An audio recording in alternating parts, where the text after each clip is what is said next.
Doing good, man. How you doing? Maintaining. Sorry about the delay. I apologize for that. I had a lot of stuff come up, so my apologies. Oh, it's all good. So anyway, I saw you on, or I was hoping to see you on Sunday, the Legends of Wrestling show. Were you doing the show? Were you doing the autograph signing around like 3 o'clock or so?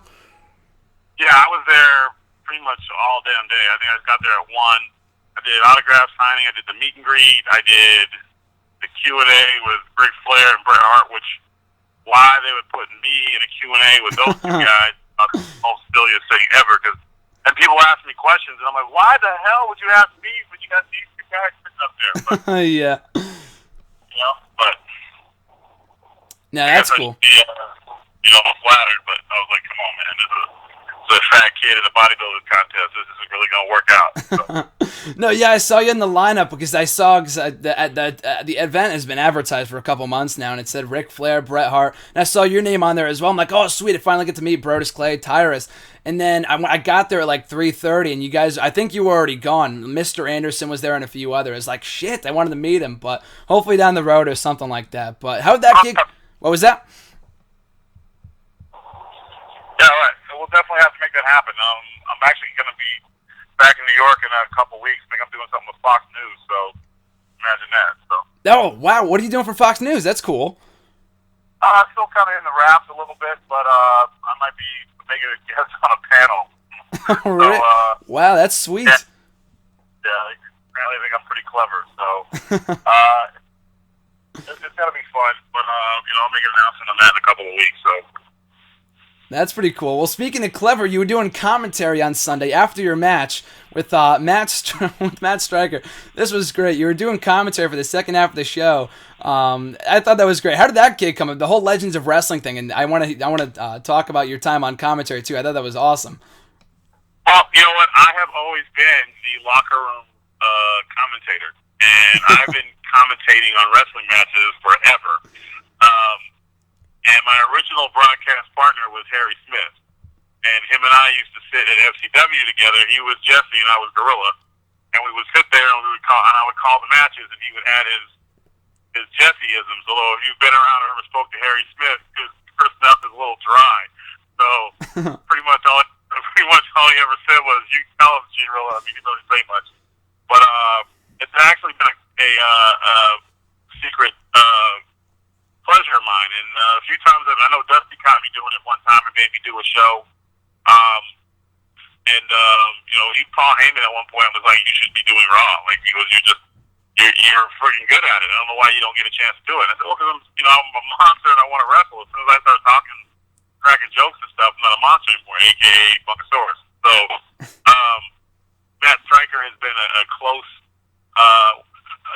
Just a really close dear friend for a really long time, and we go back to Deep South together. So when I saw that they were having some issues with him having a color commentator next to him, I was like, "Who are you going out there with?" And he was like, "I think I'm just going to do it myself." I'm like, "Let me grab my hat." So I ran out there and I was doing my thing, and can't help it, man. How can you not be? You got Steiner and RVD in the ring, my ex-tag partners on the outside. Goldberg, Bret Hart. I mean, how can you not want to call that, Mm-hmm.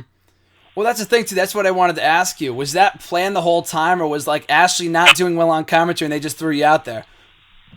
No, they didn't throw me out there. I said, I'm going. Try and stop me. Oh, really? Wow. Was that a shoot? Did you just take her out of there, or was that planned? I just took it, like, I grabbed the ref, banged him out, and I was like, I've been a fan of hers, from back in the day, and you know what? I'm in New York. I'm gonna get my King Kong moment in, and I took it. I never tell anybody what I'm doing on those type of shows, man. I just do what I want to do, Yeah. And as long as it's entertaining, nobody ever has a problem with it. I even did my old Dayton gimmick when I dissed them about the Funkasaurus. I do this for the people, you know what I mean? And then, the Funk You stuff. The Funk You line was great. That was awesome. I just let it hang out there and and it's had a lot of fun. So no, I've got to the point where I'm so comfortable out there, and I think that's when you're just like when you can just be yourself. And if I gotta turn it up and be a monster, it's no problem. But at the same time, I'm not gonna forget about the other things that makes me different from the other big guys because I had a big mouth before I had a big body. So when I get the chance to put it all together, I'm really in heaven. You know, those guys let me do that. So, and you know, Matt Striker is awesome because he's so good at playing. You know, he's such a funny guy himself, but he's so good at playing the straight guy. You know what I mean? Like, and he's, you know, at one point he probably even said, "Give me a break." You know, we got yeah. and then he was like, "I'm just gonna sit back and watch you." You know. Yeah. No, that was great. Well, that's the thing too. I think it's great because people or fans specifically kind of just attach themselves to what's genuine. You know, if it shows that if it's something organic, they'll immediately connect with it. You know. Yeah, and they always, like I said, I pretty much do stand up all my stuff. When if I'm being a heel, you know, I have to tell how much I hate the kids, and I did everything for merch. You know, and I'm swimming in the dough, you know, and your stupid parents go buy more of my toys and stuff like that, or just be a straight monster, or, you know. But it's funny because at the end, if I just come out and say, "I was just kidding, guys," they always say the same thing. It's okay, you know. Like they like me talking mean to them. I think they get a kick out of it. You know, and it's entertaining, and whenever I can swerve them or get them, and I got them in New York because they really thought I was going to give them the Funkasaurus. So it was a lot of fun to like stick it to them. I think if there was any platform for you to do that, it would have been in NXT when you first started out 5 years ago. The fourth season, which by that point they just obviously, I mean, it's nothing what it like is now. That was back when it was a competition show. WWE just stopped caring about it. So what was that experience like? You know, being on that show, just kind of goofing off. I thought it was hilarious. When we got on that show, we knew they didn't care. Yeah. But we cared about us, and I was, like I said, I'm always wannabe booker and all that kind of stuff, and I'm going to be the heel. And I basically made deals with two guys. I mean, I went to Johnny Curtis. I'm like, "You want babyface in this?" And we started going from there. Then, you know, EC3 jumped on board, and we were working our own program. And then it got to the point where when we were getting ready to go out, agents were like, "What are you guys doing tonight?" And we're like, "I don't know." Oh, we wouldn't wow. tell them. You know what I'm saying? And then Stryker got involved in it, you know, and we had our own thing. And then at the end, which I clearly thought I had won it, you know, they did a little swerve or whatever, and I ended up cutting the shoot promo off my hip to let the office know that I don't care what you do to me, I'm going to get mine. And it was one of the best promos I think I had done. And at the time, had that been on regular TV, I would have probably been called whatever, but, you know, it was on the networking. But to this day, I still get fans that send me that promo, and they're like, "We really thought this was the beginning of the end." But I think that's the promo that got me with Alberto. That actually got Mr. McMahon's attention. So, you know, that time of NXT, I loved being a reject, and that's what we were. They basically, after the girls' season, which, no offense to the ladies, was a disaster, they kind of just threw us out there just to kind of do it. And, you know, we had no support from any of the, you know, the back or whatever, and we didn't really care. You know, we just got together, and I was like, "Well, hey, this might be it. This might be as far as we go. This might be the only time we wrestle in front of, you know, 10,000 people or whatever." And that was my mindset. And I was a guy's mindset, too. And to the credit, every one of those guys went out there, and we tried to do the best we did. People, when they actually watched it, we ended up being legends in Europe. Like, we were on a European tour. I'm like at the bottom of the car working Yoshitatsu. This is right before Alberto, right? Yeah. And I'm on a billboard. I was like, "What? I'm an NXT star," you know? And the fans are like going nuts, and I'm like, apparently they watched it out here. And it's actually, the NXT is a free show that they would send to the countries who were like doing stuff for the, you know, for the product or whatever. Wow. So, you know, you make those old jokes about, like, girls won't date you in high school, but, you know, you're real popular in Niagara Falls with all ladies. Well, I was real popular in, like, France and conservative stuff. So, yeah, it's one of my favorite times in the WWE because literally nobody gave a damn, but we cared. And we put a good product together if anyone actually sits and watches stuff. And every contest was a work. And the greatest work was EC and Daniel Bryant's the game where they were playing like what is my pro thinking? Oh, that was great. That was comedy gold. And you know, because DiBiase and I were just going off the hip, and I really should have won it, but they cheated, but they were so mad. And if you see the look on my face, because we had agreed no cheating, and we'd worked together, but no cheating. and EC broke the rule and he cheated. So, and there was like a lot of stuff like that. Like I know one night, Fandango couldn't remember what part of Louisiana it was. He leaned into EC and asked him, and EC purposely gave him the wrong city. Yeah. So, and then they, when it came to the history questions of WWE, and everyone knows I'm a historian. Oh, the 80s thing, right? That was great. We were like, that's not an 80s question. That was hilarious. And they're like, you're not going to do that. I'm like, no, because you guys never cheated, right? And I didn't feel like getting flying because I just got new boots. Yeah. So, sorry, guys. And actually, you know what? I'll tell it here. Matt Stryker helped me cheat on the name the price of the magazine games and stuff like that. Oh, yeah. It was great. Give me hand signals on the stuff, whether higher or lower. And he also gave me a gimmicked mask for the pinata contest. So Matt Stryker was my inside ace. He was my Bobby the Brain Heenan thing. So it was an inside job. But it got to the point where we were just trying to we kept screwing each other over, but laughing at the end of the day, like who could out cheat whoever. So we had a good time. And I think the office was kind of like, what the hell, but I didn't think we were going any further. That was great. I think that time was better than anything else. I mean, the Funkastor stuff was great. The stuff you're doing now is hilarious too. But like you said, I feel like at that time, because they weren't doing at that point, they just didn't care about the show. I think that allowed you guys creatively to just do what you want. And I'll get back to the promo in a second, because that promo I thought was fantastic, and I'll just talk about that in a second. But nowadays in TNA, you and EC3, Derek Bateman in WWE, were you guys close friends in NXT? And then when you came over to TNA, did you request to work with them, or did the management just kind of see that you guys worked well together, just naturally?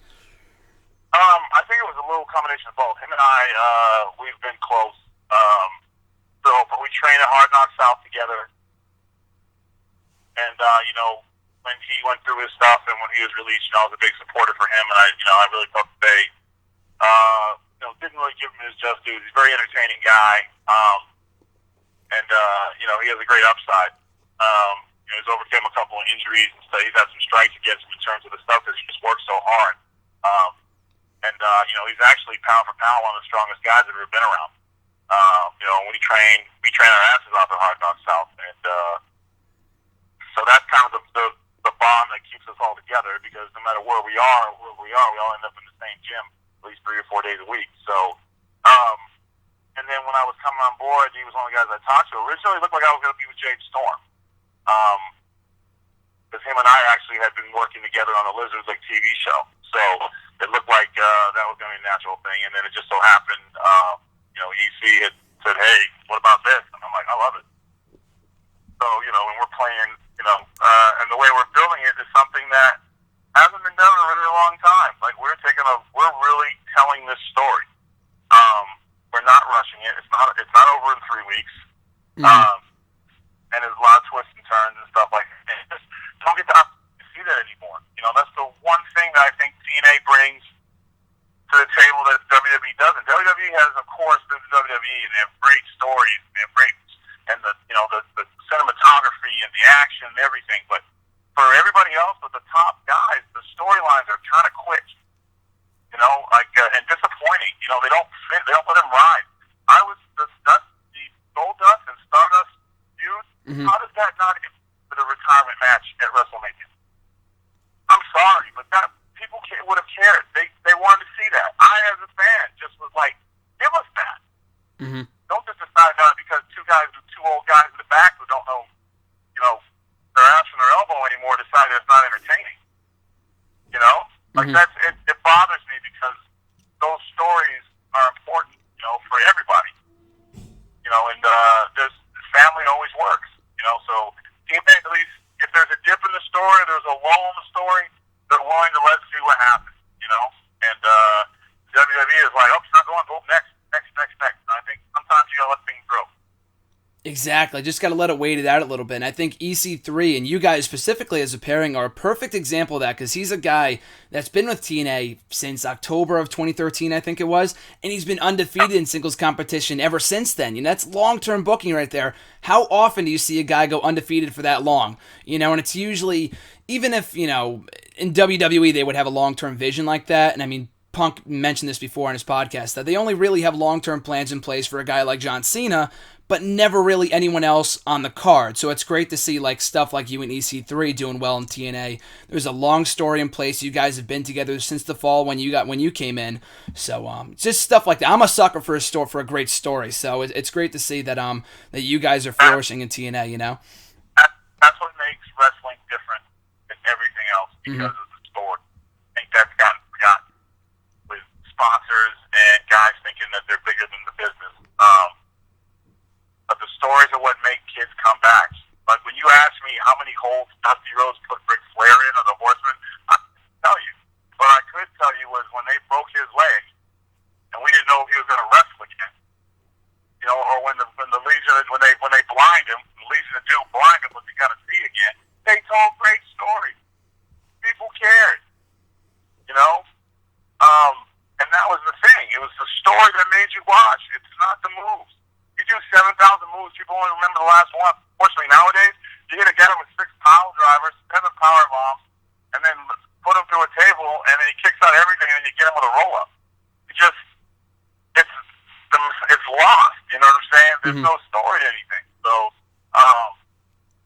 I like the fact that we're telling a story, and that to me is what makes it worth it. And WWE, the top things, they tell their stories, and there's no question. And I was just talking in terms of from top to bottom. It makes everybody better when they have an opportunity to perform. And there's guys that you don't know how great they can be, unless you give them something tangible that lasts for a while that the fans can sink their teeth into. Going back to what you were saying before, and I wanted to talk about this, your promo that you cut on that season finale of NXT, and kind of going back to what I was saying before as well, and that, was there any real plan for anyone to win? Because I know with some of the other seasons, they thought Wade Barrett was going to win from the start, whoever. I thought Johnny Curtis is good. I think he's another guy that in WWE they're not doing as much with him as they possibly could. But, I thought that was your season to win, especially after that promo. You were the best talker in that entire season, that they could have done something with you and, probably Curtis afterwards as well.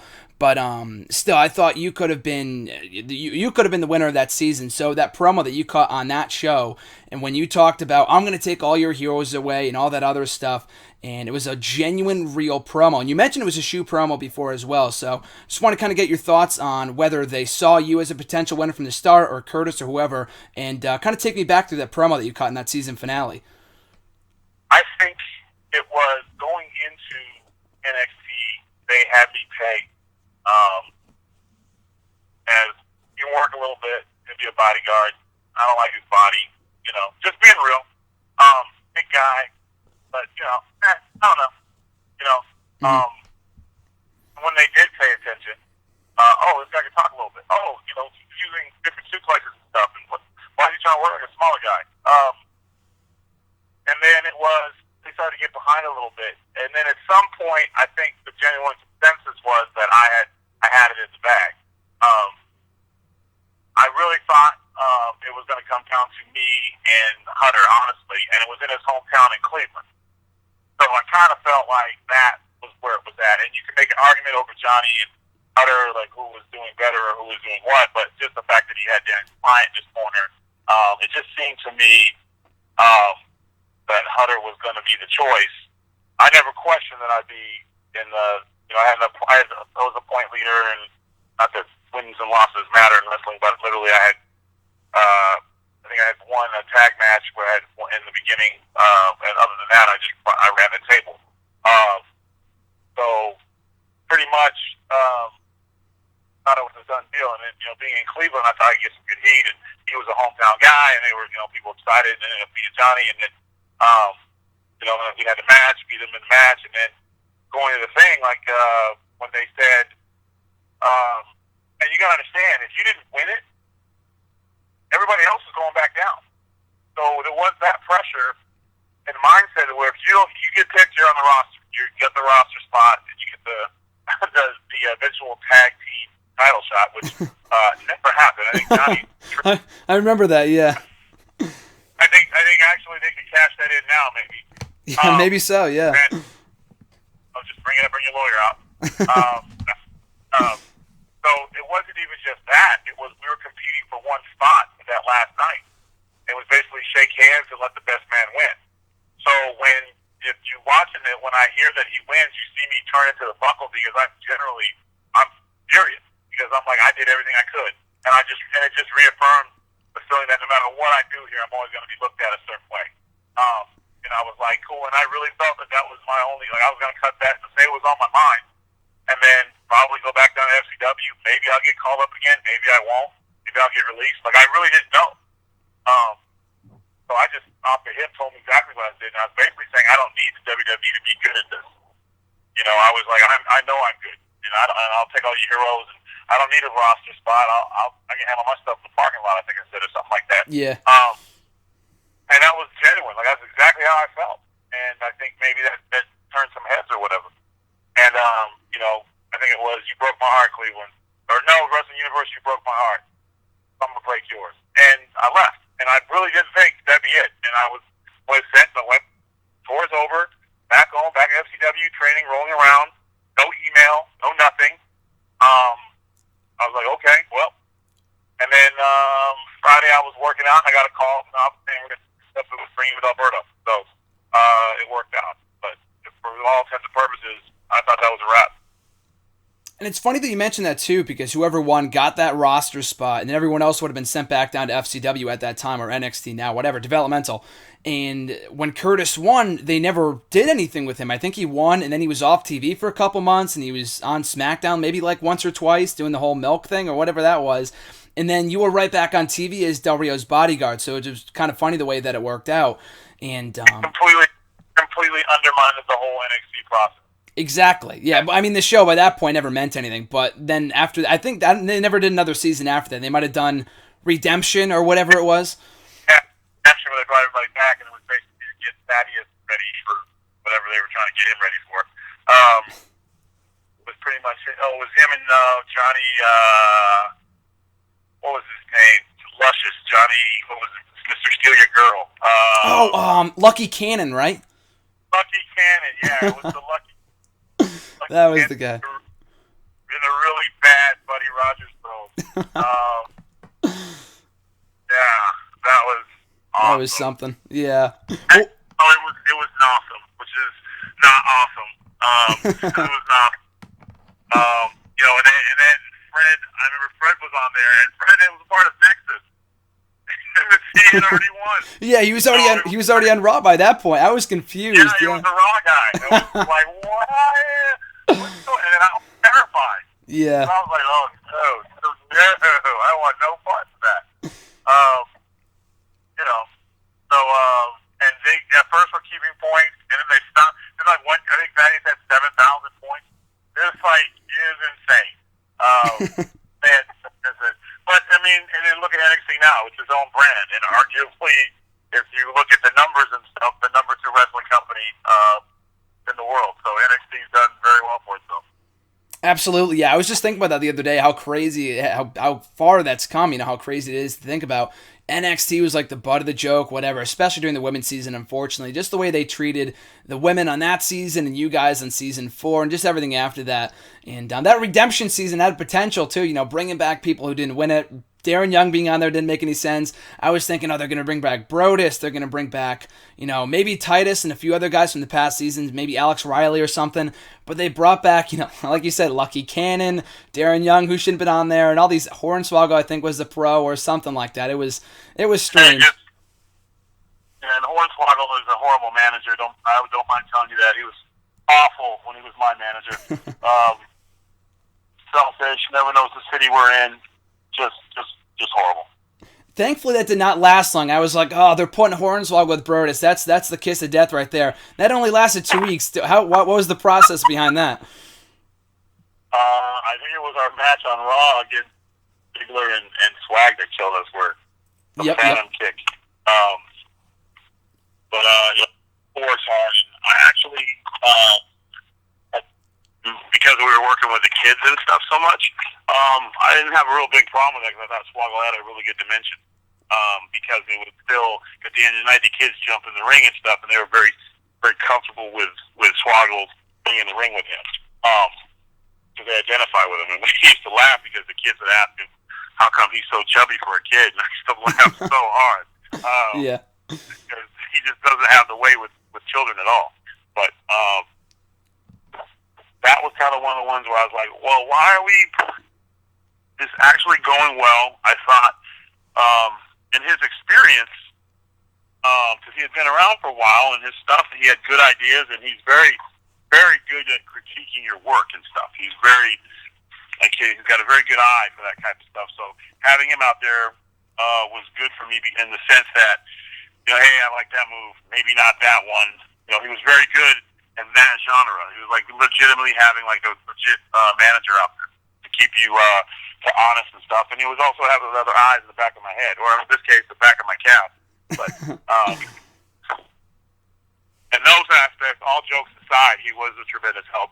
And when they took him away from me, I think I was a little unhappy with that because I was kind of hoping it was going to spin off with me and him, and the girls would go their own way, just because of some of the issues I was having with some of the personalities and stuff. Mm-hmm. And honestly, Naomi never should have been with us. She should be champion. You know what I mean? She's such a great athlete, such a great person. I thought it'd be a good thing. I keep Dylan, and she goes off and, you know, has her match with Eve for the championship and maybe shocks the world. But I definitely felt that. And now she's in a good spot. But I would have loved to see her as a babyface holding the title. I think they missed the boat on her potential. And especially now, too, she was going for the title a couple weeks ago, and she lost, and she's not even on TV anymore. So just some of the booking decisions don't make any sense to me, especially, you know, back... She was popular, too, coming off the whole, you know, when you were doing your Funkasaurus gimmick. But, no, I completely agree. I think they should be doing more with it, too. Her and I have a catchphrase whenever we see each other. We just look at each other, shake our head, and go, poor little Funkasaurus. And I actually, on Twitter, put, poor little Naomi. So, yeah, I mean... Hopefully she'll get her due. She's still there. She's doing her thing, and she's a star. Absolutely. I think she'll probably get a title run before soon, hopefully. Yeah. But on that note as well... But no, what was that? Go ahead. Oh, nothing. I'm staying outside the gym. I think Cena just broke a record. I don't know. Okay, gotcha. Well, going back a little bit, I just want to talk about, well, you got paired with Del Rio, and then right after the Extreme Rules pay-per-view, you got busted open at that in the match with Christian or with Del Rio, whatever. And then afterwards, you took some time off, and you went to go film No One Lives for WWE Studios. How was that whole experience? Oh, it was crazy, man. It was really cool to be a part of a movie, and a lot of fun. I was itching to get back in the ring, and I felt that Del Rio and our time got cut a little too short, to be honest with you. But it was a great experience, and that's the type of thing that we'll carry on today because that movie comedy experience opened a lot of doors for me in terms of new movie projects and stuff coming up. So it was actually, I didn't realize how big that would be in terms of just getting to know the world of Hollywood a little bit. And that was my next question for you. Do you feel like that movie kind of opened some doors for you in more acting? Like, oh, this is something I want to do maybe when I'm done with wrestling or while I'm still wrestling and stuff like that?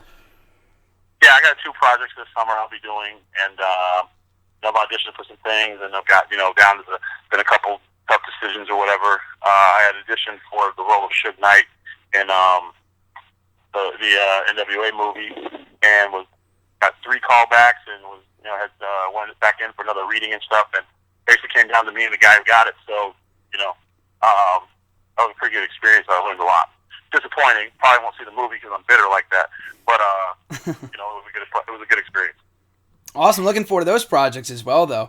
But after that, you came back. You're doing your singles run. You were on Superstars a couple times. They gave you your own thing. They didn't put you back with Del Rio, which I thought was surprising. But you had your old singles run going on. I was excited because you had your own music now. You were a monster heel, and it looked like they were kind of testing the waters with you for a heel run. Of course, you probably talked about this a million times, but they had the promos airing for you as this monster heel, and then they brought you back as the Funkasaurus. Do you think that was something they just wanted to try it with you, or do you feel like that was like them ribbing you or whatever, like, oh, this is never going to work, and then you made it your own, and you got it over? I think you have 2 agendas, a lot of cooks in the kitchen, and the biggest cook changed his mind, and there's nothing you can do about it. Mm-hmm. And you either adapt or you fail. And I wasn't about to fail. So they told me I would have to be the new adorable Adrian Adonis. I went out there and did it. So that was your mind. I wanted to be in the ring, you know? Yeah, and that was your mindset going into it, like, oh, you know, not like, oh, no, this is going to ruin my career, blah, blah, blah, blah, blah. You were like, I'm going to take this, I'm going to make it my own, I'm just going to own it, right? I mean, I had my moments, you know, I was like, oh, man, what does this mean? And then all I asked was if I could go see the American Dream, if I could go sit under the tree and figure it out with him. And they let me do that, and we came up with the concept, and I went and lifted with my trainer, Rob. We came up with the name, Funkasaurus and stuff, and kind of went from there. So I was lucky I had a good support system. And even before that, too, this was something a lot of people were wondering and were curious about. I was curious about as well. Shortly before you came back as a Funkasaurus, I think, or it was right around the time that Morrison left or something, there were rumors that you were going to be the one to retire him or come on Raw and destroy him. And then you might have tweeted something that said that foreshadowed it, and then he changed plans to the At that time, I didn't have a Twitter. Oh, yeah. Then what was all that about? Were that just typical dirt sheet stuff, I guess? Idea. Yeah, it was ridiculous. I had no idea. Morrison's one of the good guys in the business, and I had never heard any discussion of me and him even having a match. So I was surprised to me when he said, "Did you on Twitter?" I was like, "No, I don't have one yet." Exactly. Like, oh, well, Yeah, I guess that was never the plan. Yeah, it must have been Miz just all along. People just making stuff up, I guess. Yeah, it was maybe some wishful thinking. But you know, yeah, there was absolutely no truth to that at all.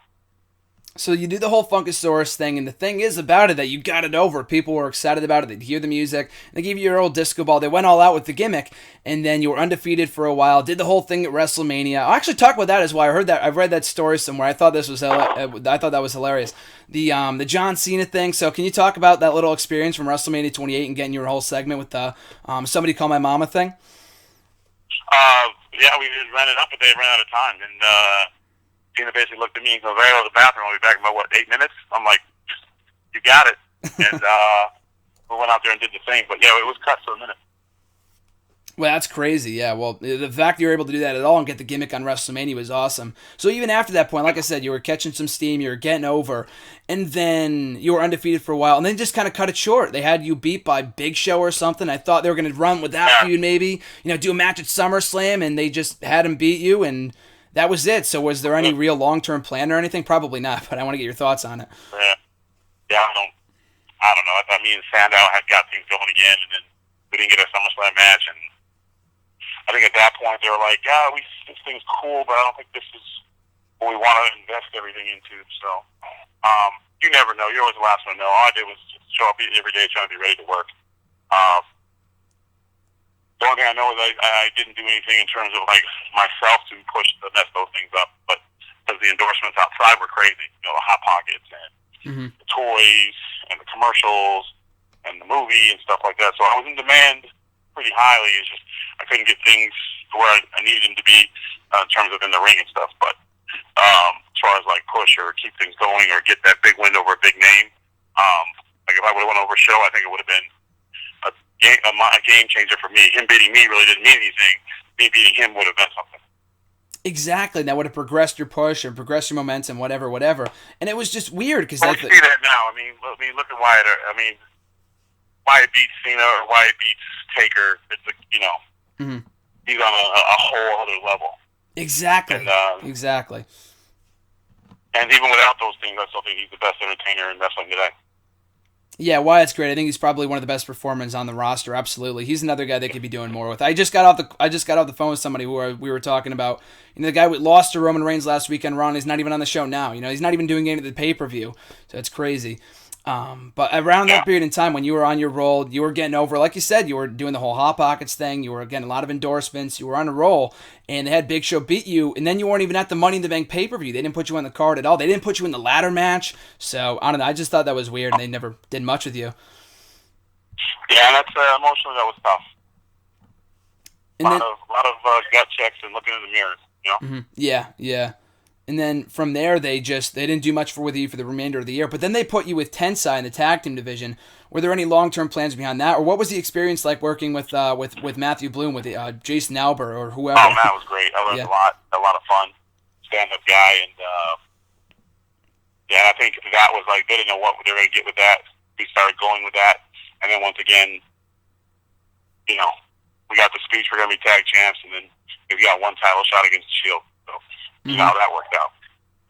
And when was that? Was that in like the spring maybe of 2013 or around that period in time? Yeah, I think so. It was towards the beginning of the end, then the heel turn with no real direction, and then after that I just kind of threw my hands up and started reading the Wong ads. And that was the next thing I was going to ask you about. That was what bothered me more than anything else about your run in the company, because you were doing the whole tag team thing, and then they finally had you turn heel on Tensai, and they kind of dragged it out for a while, but that's, like you said, telling a story, and they were doing a fine job of that. But they were doing the whole Xavier Woods angle and him stealing your theme song and whatever, because, you know, when... They didn't know who I was mad at. Exactly. Yeah, there was no story to it. It was just weird. You were just beating up everybody, and they had you lose too. They had you lose like R-Truth on one of the pay-per-views. And I beat Xavier once. Exactly. Yeah, and like one of the squash matches, and they never gave you any momentum after that. And just, it didn't make any sense, you know. They turned you heel because you did your best work on NXT and as Del Rio's bodyguard. I mean, as the Funkasaurus as well, you got that gimmick over, but it definitely looked like you were going to be a breakout monster heel. They were going to push you as before they brought you to, before they made you the Funkasaurus. And then, like I said, that feud they just dropped the ball on it. There were any plans like, oh, we're going to turn you heel, we're going to push you, or whatever. What was the discussion behind all of that? There was none, bro. Really? At that point, I just talked with my agent where I had to wrestle, what I had to wrestle. And I hate to say this, but I just was like, I was so frustrated that I didn't want to hear any more BS, so I just stopped asking questions. Mm-hmm. In my mind, nothing was changing. It was the same stuff. Didn't matter what I do. I hit a home run on the Miz's show with the promo. On main event, right? It was like internet. Like I just can't win for losing. So, so you know, I started looking at other stuff and reaching out, checking feelers, and there was a lot of demand. So I was like, well, as soon as they let me go, I'll be fine. So after that, I really didn't care and just started getting ready for other things. And then before you left, you had a little run on NXT. And I know that Justin Gabriel was talking about this. I think he talked about it with Jericho a couple months ago. That because they weren't giving him anything on Raw or SmackDown, he just showed up to NXT and they had him work a couple angles or matches or whatever. Did they send you down to NXT or did you go there voluntarily? Like, maybe I can make this work and have a few great matches with Neville? I was going there and it was a big revamp. And I remember Alex Riley said, you know, there was a big meeting. Like, we got to get this guy going. He's too good now for us to get going. And then nothing happened. So It is what it is. No regrets. I'm happy where I'm at. Yeah, you ended up in TNA, so like I said, as soon as you left WWE, were you thinking TNA is where it's at, that's where I'm going? Or is there just kind of a break, like maybe I don't want to wrestle and any mainstream promotion right now? Like, what was your mind what was your mind set after leaving the company last year? I started doing bookings, and I was planning on going to TNA, and then after TNA, I planned to do a Japan run and then call it a career. So that was my thing, and so far we're making it happen, and that's where I'm at. So I'm very happy where I'm at right now. And what's the difference in the environment or the backstage environment between WWE and TNA? Locker room's the same. Guys like to have fun and work hard. Both companies same. Just not as many cooks in TNA. More additional freedom to develop your character on your own. So good, as Coach Lamont would say, good, bad, or indifferent. It's on you, and I enjoy that. So a lot of the stuff that you and EC3 are doing right now, are you guys have a lot of creative input? We're just winging it. What was that? We're winging it. Absolutely. I feel like the stuff that you guys have been doing in recent weeks with the campaign has been hilarious. So you guys, are you able to come up with those ideas by yourself? Yeah, we just play around with stuff. Yeah. He acting like I hate him all the time and not having any emotional with anything he does gets more laughs than any lines I could say. I think it's great because, like I said before, like we said at the start of the conversation, like anything that's genuine and it's organic and it's real, that's what people attach themselves to. And that's what makes it entertaining too, because I feel like you guys, you know, despite all, in addition to all the stuff that you guys did on NXT and all the hilarious stuff you guys did there, it really shines through, and it's great to see you guys are being well utilized over in TNA and finally getting your due, you know, and and telling a story, as you said before. So it's great to see. But in TNA or elsewhere, any other goals you have in the wrestling world or beyond? Yeah, finally win a championship, that'd be nice. At least one for the damn treasure chest, right? Something people walk in the house and go, oh, hey, yeah, you are. I mean, I'm the only Funkasaurus champion ever, according to my wrestling brawling buddy. But, nice to win some gold. Maybe the X Division. Who knows? Yeah, I was gonna say, just give you guys the tag titles or something, you know? Something, you know. I got a slammy. I mean, I guess that's good, right? Did they actually give you a slammy, or just like a slammy word, like it talked about? You know what I mean? I mean, you win the slammy, you don't actually get one. But, that's what I mean. Yeah. That's Bush League. Get the damn slammy out. You got the budget for it. But, exactly, right? You know, but whatever.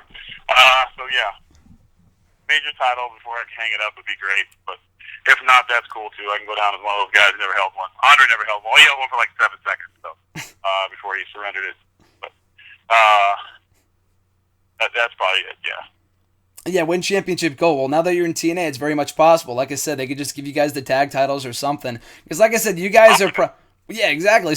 You guys are one of the most entertaining acts in TNA right now. It's great to see every single week, and the match that it's a match made in heaven. You and EC3, because I feel like that was along with the NXT stuff was some of your best stuff in WWE between you and Del Rio, and then you and EC3 have so much great chemistry, even better chemistry than you had with Del Rio. So it's awesome to see. So I'm looking forward to that. But in addition. Yeah, it's great. It's great to see. So, in addition to that, and your stuff in TNA and whatnot, there was one more question I was going to ask you as well. But or just in TNA in general, other than winning championship gold, any other goals you have? This is the question I was going to ask you. From the Legends of Wrestling thing, you did a great job on commentary. Any aspirations to do any commentary someday once you eventually retire? Yeah, when I'm in the ring, I'd love to be on the cans. I like to be get in there maybe on a regular basis with Matt Striker, wherever he's at, or Josh Matthews. I love it, and so much knowledge that can't be used anywhere else but in an announcer's chair. And I'm gonna do more stuff with it. Hopefully, I mean, like in TNA right now. I mean, obviously you're doing your thing with EC3, but Josh was looking for a partner, for a commentating partner after Taz left. So I don't know. Maybe down the line, maybe you could take a spot and do some commentary with Taz, or do some commentary with Josh. You keep putting it over on Twitter, man. Let's make it happen. Let's make it happen. Hashtag Tyrus for commentary. Let's make it happen. Yeah, you got it. But still, man, it's been great talking to you, and hopefully we can knock. Thank you for your time. And hopefully we can cross paths down the line. Police dog. Thank you for your time, sir. Yes, officer. I'm like, please don't print this on your paper. What was that? Nothing. Thanks for your time. Oh, yeah, no problem. And like I said before, and the truth finally comes out here in the show. You and Matt Striker were in cahoots with one another on NXT. That's what the $1 million question people were wondering. So you can finally get that on the dirt sheet headlines that you and Matt Striker almost cheated to win NXT back in 2010. Yeah, he was. We were cheating the whole time. I never told anybody that. So, yeah, that should be the cover. It's Striker and Tyrus united, and he confessed that they always cheat when they're together. That was great. Enjoyed your time on commentary on Sunday. And like I said before, hopefully we can cross paths down the line. All right. Thank you very much, man. And absolutely, we'll make that happen. Sounds good, man. Thanks again. I'll talk to you down the road.